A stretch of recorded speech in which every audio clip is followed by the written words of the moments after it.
నీళ్ళు తాగడం మనిషి, పాలు తాగడం మనిషి. ఎప్పుడైతే పిల్లలు పాలు తాగలేదు ఆ స్వరమా సబ్బమ్మ పిల్లల్ని అంతా వేసుకుని పాడుతాను. ఎలా పాడుతాను? స్వరమా సబ్బమ్మ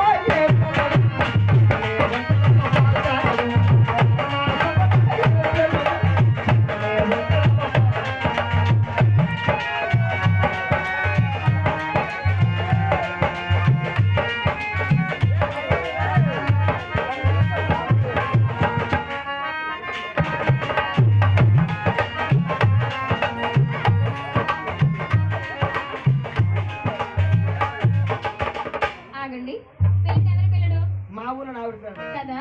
మరి వాళ్ళమ్మ దగ్గర తీసుకెళ్తే పాలు పడుతుంది కానీ ఊరోళ్ళందరి దగ్గర ఇస్తే పడతారా? ఎక్కడికి వెళ్ళింది? అది పగలు కదా, రాత్రి కదా. మా దగ్గర పాలు లేవురా. లేవు, నిజంగా లేవు. పాలు లేవు. పాలు లేవా? పాలు లేవటండి. ఉండి నీవు ఇక్కడ ఉన్నాయో అడుగుతారు.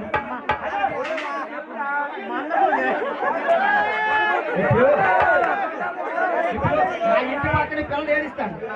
మా పిల్లలు పాలు కావాలి. మీ అక్కన అడిగాడు, మీ అక్కడ పాలు లేవాలి.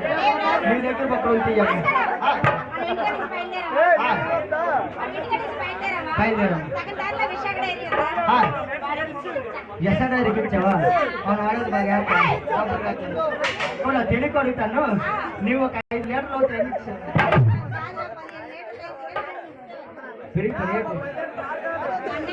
మన దున్నుకొని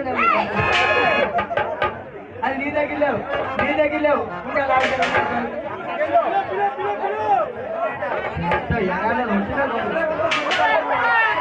మా ఇంటి పక్కన పిల్లలు ఏడుస్తారు. మీ పెద్ద అడిగారు, మీ పెద్ద ఇద్దరు పాలు లేవని యాక్సిడెంట్ అయిపోయింది.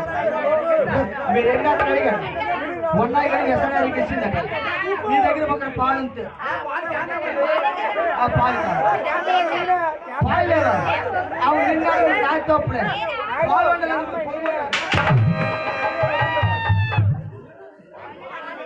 అది తిరిగి వాళ్ళు పాటలేదా? మరి జోరుగా వచ్చారు కదా. ఇప్పుడు మరి మా కుమారు పోతుందండి. అత్తర సాగిపోరారా అందాల మారోజు.